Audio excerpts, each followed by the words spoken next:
so many different emotions, questions, feelings, and thoughts.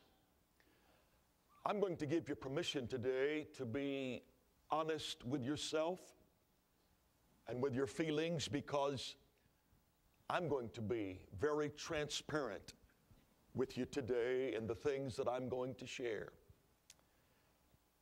I've been the pastor of this church for almost 40 years, and I have been Travis's pastor for almost 15 years.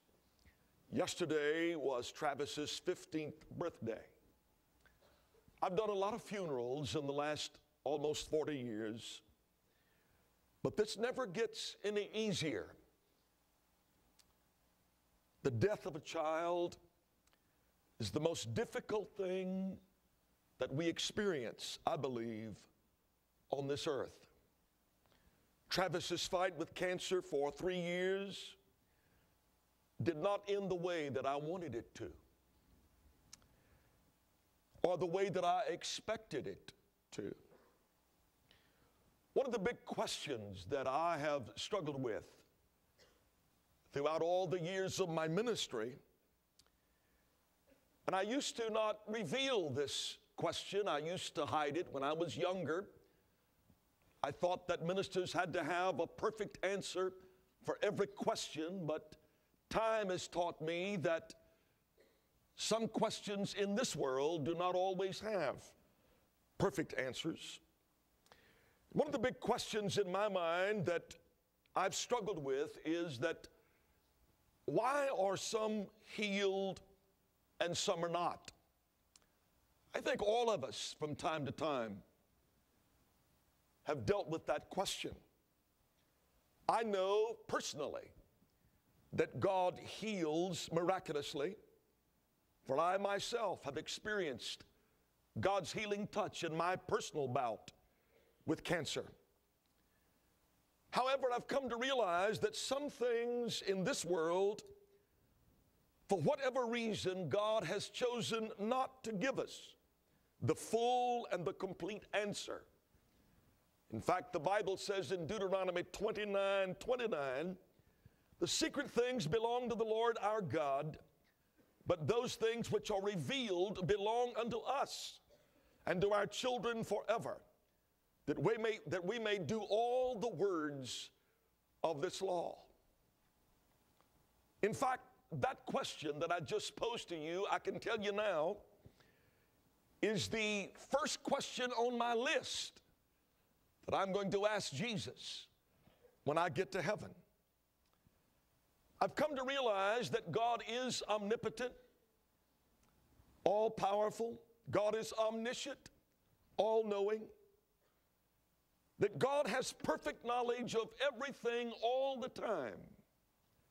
And that we in our humanness and finiteness cannot see the end and the beginning and all that is in between at the same time. The longer I live, I have become convinced that that's probably a good thing. Because if we had to see it all at once, it probably would be more than we could bear. God in His wisdom has given to us as much understanding as this finite mind can comprehend. We are limited because of our humanness. Paul said these words, "For now we see through a glass darkly." For now we see through a glass darkly, but then face to face. Listen to these words. "Now I know in part, but then I shall know, even as also I am known." There are some things that I do know. God is God, and I've learned to let Him be God. That we are mere mortals with limited knowledge and understanding. That we, in fact, do still live in a fallen world with imperfections and difficulties.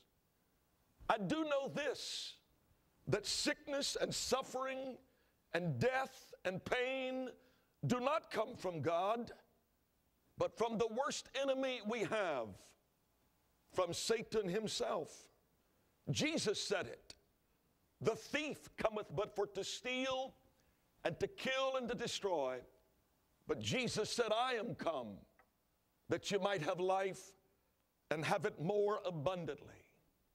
God so loved us that he sent Jesus to redeem us from this fallen, imperfect world. That's what the real message of Christmas is all about. That God so loved us, God so cared about our pain, our hurt, our failures, and our frailty, that he chose to veil himself in human flesh and ultimately pay the price to redeem us from this fallen world. Let me say to all of us here today, God has not failed us. God has not failed Travis. For in fact, because of Christ's coming, because of his death, because of his resurrection, and because of Travis's faith, unwavering faith in him, today, Travis Robison is totally delivered from cancer, from pain, from hospitals, and from suffering. Let me tell you today, and rest assured, he is in heaven tantalizing everyone he can. His grandfather Sonny said to me, Pastor, test this theologically. Do you believe that when Travis got to heaven, Jesus just sold all the angels? Back off. Let's see what he can do while he's here. That probably is true. Everyone who knew Travis knew his laugh. You heard a little bit of it a moment ago. It was contagious. And today, if you will listen carefully with me, we can hear him now as he pulls his pranks on Peter, James, and John. And angels chuckle as they watch. We all know that you cannot lose anything or misplace or break anything in heaven. But I guarantee you all of that has already been tested to the fullest extent. Because all of us who knew him knew that he loved to hide things, misplace things, and watch folks sweat while they searched for them. Whether it be the keys to Grandpa's tractor that Grandpa searched for, and only one little mind knew where they were. Truth of the matter is, and Father Stan tried to tell me something that he didn't think I knew. We were talking about Travis, and we were talking about what a great kid he was, and finally Stan says, Pastor, now he wasn't a perfect kid.